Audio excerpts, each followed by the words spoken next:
Todd here for Todd's Tip of the Day, Facebook Live. Really excited to be here tonight with you. And this is going to be the 7 ways that you can dramatically improve your sleep quality. Part 2 on sleep, how to get a better night's sleep. So in this video, we know that sleep is so precious that you're going to learn how to get the most out of a night's sleep. Who am I? My name is Todd Thoughton from Thoughton Physical Therapy here in Attleboro, Massachusetts. And I have been a physical therapist for over 24 years, and I'm passionate about helping people. My favorite patients are the patients who have come into the clinic that haven't gotten better, and then I can help them recognize that the mindset portion goes along with the physical therapy piece as well to get the best finished product. Please feel free to reach me out at todd@thoughtonphysicaltherapy.com. You can also reach me on my Facebook page. Please let me know where you're from. We're excited to hear from you. And if you have any questions tonight that you're watching, please feel free to tune in. So, Todd's tip of the day, the 7 simple ways to get a good night's sleep. The biggest thing I wanted to say right off the start is that we need to be patient whenever we're going to be changing something, especially working on something like sleep patterns. And I myself have really started working on this since I did last week's episode, also on sleep. So, how do we get a better night's sleep? Well, getting a good night's sleep may seem like an impossible goal when you're sitting there wide awake at 3 in the morning, but you do have more control over the quality of sleep than you actually realize. Just as you feel that waking up from a sleep hinges on just what you do at night, it really affects your whole day. So the cure for the sleep difficulties can be often found in getting and establishing daily habits and daily routines. Any unhealthy daytime habits and lifestyle choices are going to significantly negatively affect your sleep. It's going to cause changes in your mood, your brain activity, your mental and your heart health, your immune system, your creativity, your vitality, and your weight. By trying some of the following tips, these are the things that you're going to expect to accomplish at the end. You're going to improve a better night's sleep. You're going to improve your health. And number 3, you're going to improve how you think and feel during the day. Super important. So we excited? I'm really excited about this talk. Number 1, my first tip is we want to keep in sync with the same wake and sleep cycle. What does that mean? Circadian rhythm is a term that people talk a lot about, and it is one of the most important strategies. And I myself am actually going to be changing my schedule around because I kind of do a yo-yo with different days throughout the week, and I'm really going to work on having the same schedule all the time. So to keep a same regular schedule, that means you want to go to bed at the same time and you want to wake up at the same time. You're going to feel more refreshed and energized if you sleep the same number of hours at the same time. You want to try and, like I said, wake up and go to bed at the same time. It helps to set your internal body's clock, and it's going to optimize the quality of your sleep. We want to choose a bedtime in which you normally feel tired so that you don't toss and turn at night. If you're getting enough sleep, you should wake up naturally without an alarm. Another one that I found was really interesting is we want to avoid sleeping in on the weekends. So this means that you want to really stay at the same time. If you happen to go to bed later, you still wake up at the same time, but then you want to adjust by taking a nap throughout the day to make up for the time that you've lost. We also want to be smart about napping. If you're feeling tired, a 10 to 15 minute nap is okay, but we don't really want to add too much because that's going to interfere with the total amount that you're getting at night. You want to fight after dinner drowsiness. After dinner drowsiness, we kind of get a little bit tired and we feel like we want to take a nap and not up, but that's going to significantly change what's going on for your sleep cycle. The next thing, number 2, is we want to control the exposure to light. It may seem really simple, but melatonin that I talked about last week is kind of a sleep aid that helps your body regulate its internal clock. And then when you have too much light at the end of the day, we have an issue where your body doesn't create as much melatonin and you don't sleep as well. How do you influence a light exposure during the day? Well, the first thing you want to do, believe it or not, is you want to start off the morning by go out into the sun. You want to see the sunlight in the morning. This starts to get your body to start to wake up and realize that it's time to wake up and time to function. You want to go outside for a walk. If you have a cup of coffee, go outside. You want the light on your face. It will help you wake up. During the day, you want to spend more time outside. You want to take work breaks outside. You want to walk your dog during the daylight instead of at night. Letting as much natural light into your house, your apartment, your work is going to be a big difference as well. And if necessary, you can also use a light therapy box if you're inside a lot. You have, say, a desk job inside.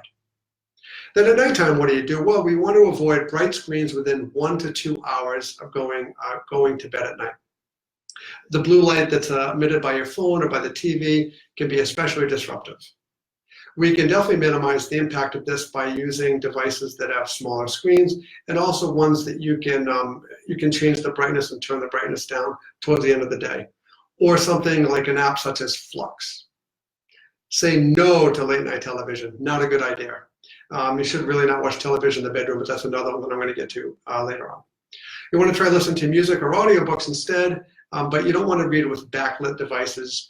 You want to read something with some nice low level light. When it's time to sleep, you want your room to be dark. You want to keep the lights down, and as you go throughout the day, you start with the lights on, bright sunlight, and throughout the day, a couple hours before you go to bed, you want to start to dim the lights in your room. So by the time you're going to get ready to go to bed, your room is completely dark and completely black.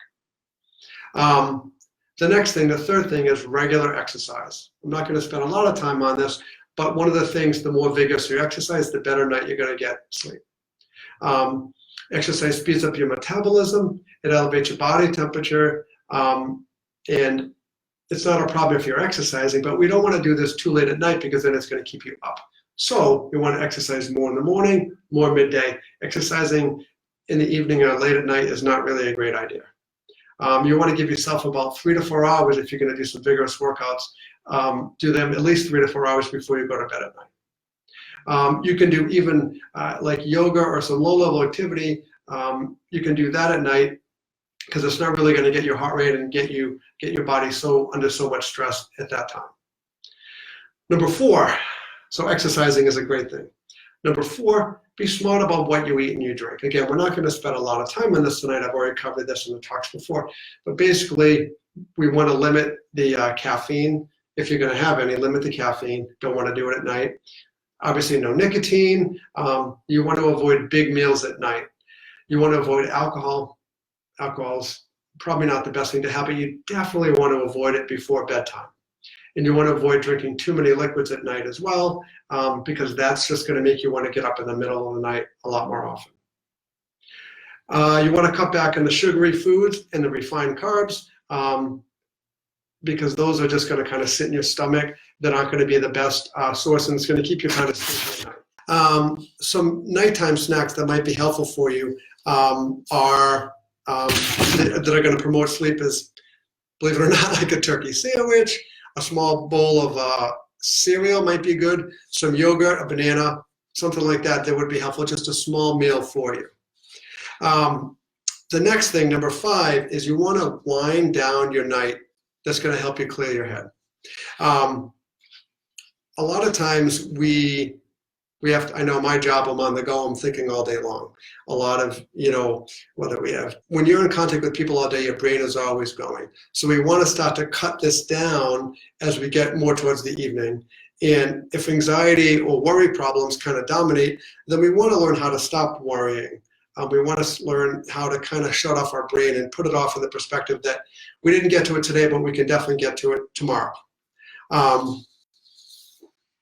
There's different ways that we can talk about stress management that are also really, really helpful to make sure that, again, we're winding down at the end of the day. We want to set aside specific times, like to check your emails, so you're not always worrying about what you need to do next. If you like to go on Facebook or social media, put aside a specific time for that, but not before bed. You want to check out your email, set aside a specific time to do that. You want to have some really challenging work conversations. Again, make sure you do them a while before you go to bed so you're not feeling like it's right in the forefront. You want to learn some relaxation techniques. There are some deep breathing techniques, some different meditation techniques, listening to some soft music. There's many different ways that we can work on that. Also, we can do some progressive muscle relaxation. I talked a little bit about last week, where we kind of tighten up the muscles and relax them. And also some visualization is a really good way to get you to have a focus where you're going to start to focus on relaxing and getting ready for sleep. Tip number 6 is, how do we improve our sleep environment? Well, one of the things that we want to do is we want to make sure that we keep our sleep environment dark. So some examples of things we might be able to cover up. Well, we should never really watch TV in the room, but if you have a cable box in your room, you want to cover up that, because that can emit a nice bright blue light. Even if you have, air conditioners in the room or wall units in the room, what we notice is that they also emit like a green light or a red light or yellow light. So we want to try and cover those up at night.